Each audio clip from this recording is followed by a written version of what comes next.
شعر و سخن کے اس نئے ایپیسوڈ میں میں ہوں جمال عباس، آپ کا خیر مقدم ہے۔ آج جس شاعر کو ہم نے دعوت کلام دی ہے وہ ہیں رشید شہیدی۔ رشید شہیدی ایک کہنہ مشق اور عالمی شہرت یافتہ شاعر ہیں۔ شاعری انہیں ورثے میں ملی ہے۔ ان کے دادا شہید اعظم شہید اور والد محترم سید الشعراء سید شہیدی اپنے زمانے کے پائے کے شاعر تھے۔ رشید شہیدی سلام، نوحہ، منقبت، مرثیہ اور غزل سے لے کر تمام اصناف سخن میں اپنے قلم کے جوہر دکھاتے ہیں۔ میں انہیں اس سے پہلے کہ دعوت کلام دوں، مجھے ان کے والد محترم سید شہیدی کی غزل کے 2 شعر یاد آ رہے ہیں۔ کیا خوبصورت شعر ہیں۔ فرماتے ہیں کہ ابھی کانٹوں سے بچاتا ہوں میں دامن اپنا، ابھی کانٹوں سے بچاتا ہوں میں دامن اپنا، ابھی ناواقف تہذیب گلستاں ہوں میں، ابھی ناواقف تہذیب گلستاں ہوں میں۔ اور پھر فرماتے ہیں کہ ساتھ چھوڑا نہ کبھی میرا پریشانی نے، ساتھ چھوڑا نہ کبھی میرا پریشانی نے، اب پریشان نہیں ہوں تو پریشان ہوں میں، اب پریشان نہیں ہوں تو پریشان ہوں میں۔ پیش ہے رشید شہیدی صاحب۔ ناظرین السلام علیکم۔ رشید شہیدی آپ سے مخاطب ہے۔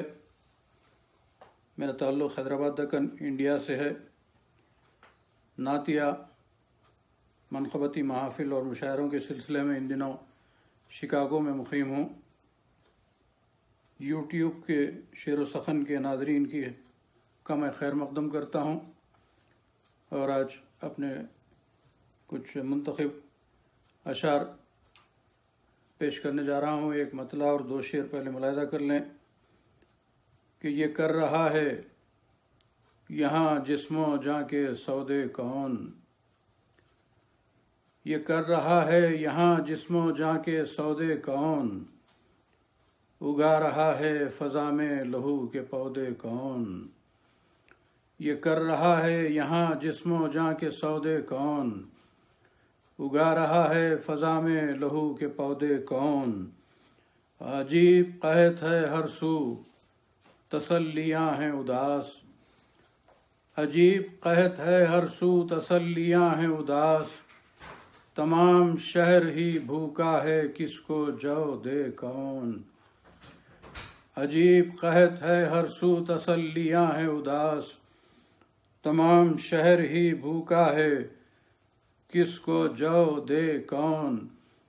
اب ایک شعر اور ملاحظہ کریں کہ وہ ایک دیا جو جلاتا تھا 100 چراغوں کو، وہ ایک دیا جو جلاتا تھا 100 چراغوں کو، ضیا وہ مانگ رہا ہے اب اس کو لو دے کون، وہ ایک دیا جو جلاتا تھا 100 چراغوں کو، ضیا وہ مانگ رہا ہے اب اس کو لو دے کون۔ غزل کا مطلب پیش کر رہا ہوں کہ یہ تنہائی کے سناٹے بھی اکثر بول سکتے ہیں، یہ تنہائی کے سناٹے بھی اکثر بول سکتے ہیں، اگر ہو سننے والا دیدہ تر بول سکتے ہیں، یہ تنہائی کے سناٹے بھی اکثر بول سکتے ہیں، اگر ہو سننے والا دیدہ تر بول سکتے ہیں۔ عرض کرتا ہوں کہ کہاں سے آئی ہے کیا چاہتی ہے مضطرب کیوں ہے، کہاں سے آئی ہے کیا چاہتی ہے مضطرب کیوں ہے، ہوا کی گفتگو سمجھیں تو منظر بول سکتے ہیں، کہاں سے آئی ہے کیا چاہتی ہے مضطرب کیوں ہے، ہوا کی گفتگو سمجھیں تو منظر بول سکتے ہیں، ہوا کی گفتگو سمجھیں تو منظر بول سکتے ہیں۔ شعر توجہ فرمائیں کہ ہے سارا شہر مانا مصلحت آمیز گونگوں کا، ہے سارا شہر مانا مصلحت آمیز گونگوں کا، ہے سارا شہر مانا مصلحت آمیز گونگوں کا، مگر آئینے تو اپنا سمجھ کر بول سکتے ہیں، ہے سارا شہر مانا مصلحت آمیز گونگوں کا،